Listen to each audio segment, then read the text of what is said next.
Olha, é uma matéria que vale a pena ver, ela está no YouTube hoje em dia, tudo que aconteceu na história da humanidade está muito relacionado também com esses momentos, né? Então, não só dessa cobertura no Iraque, como também a cobertura no Afeganistão. Era um outro tipo de guerra, né? As armas eram menos potentes do que existem hoje. Era uma guerra onde ainda você conseguia enxergar os olhos do inimigo, como a gente dizia, né? Entendi. Porque você ia na linha de frente, você tinha que escolher. Você queria cobrir a guerra do seu hotel ou você queria estar na linha de frente. A gente sempre optou por estar na linha de frente com algum tipo de segurança, né? Porque ali a gente via o que de fato acontecia. Usavam os coletes em alguns momentos, em outros não, porque quando você entrava em vilas que estavam dizimadas, eram pessoas que não tinham, às vezes, nem o que vestir, e você entrava ali como um astronauta, era como se você comunicasse para aquelas pessoas, olha, a minha vida vale mais do que a sua. Você passa arrogância. Então, o ato de exercer a profissão de jornalista, ele foi mudando na história das coberturas de guerra. Antes, nos anos 80, por exemplo, se você se identificava como jornalista, você era protegido. Você ligava, você transportava ali um cartaz escrito press, a imprensa, e você era protegido.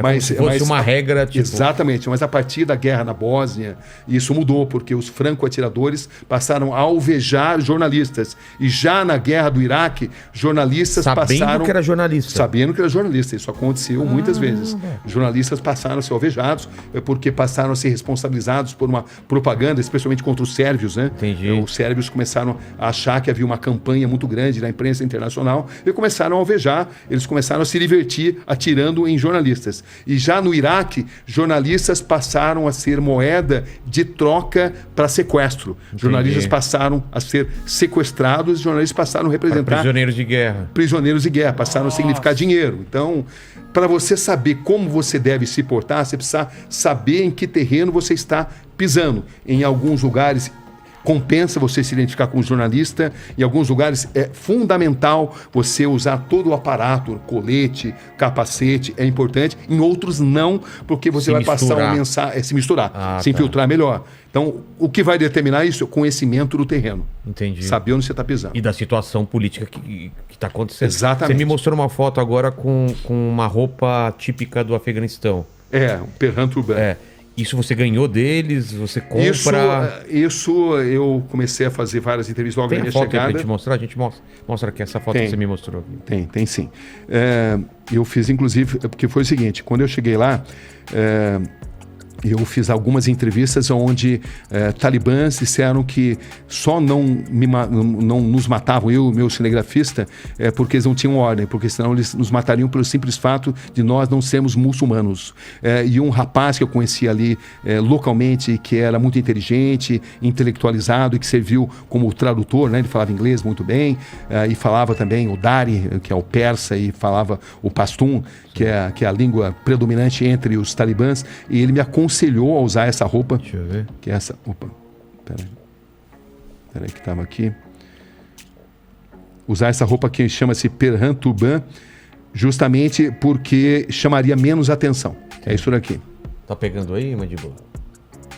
Mais perto? É uma roupa muito comum, usada há milênios, faz parte da cultura afegã.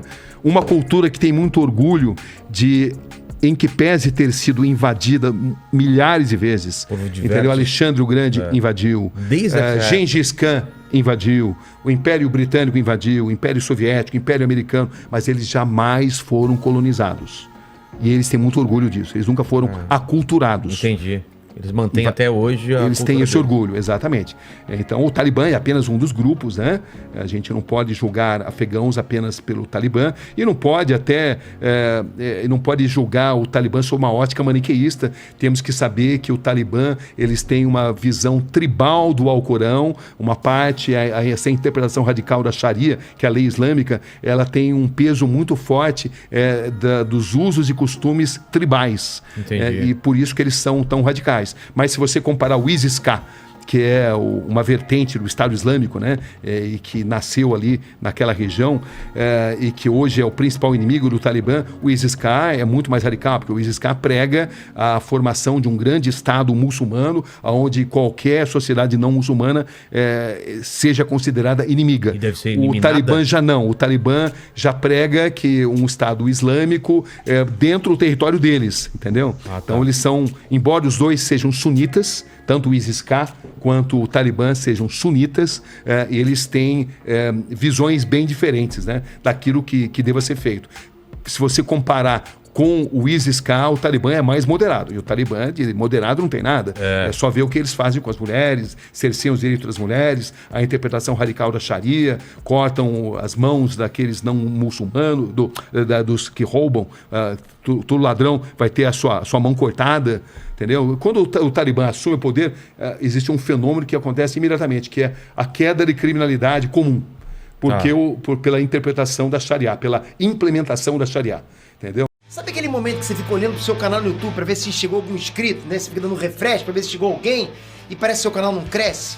Eu sei que é ruim pra caramba, mas calma, galera. Você vai saber agora realmente como mudar isso de uma vez por todas. Pra quem não me conhece, eu sou o Peter Jordan, sou criador do Inet, um canal com mais de 10 milhões de inscritos. E eu também já criei diversos outros canais com milhões de inscritos. E é para isso que serve o meu treinamento Viver de YouTube. Você pode ter acesso ao passo a passo poderoso para criar, crescer e monetizar seu canal. E se você quer saber o passo a passo para bombar o seu canal no YouTube hoje, só não perde tempo, clica agora.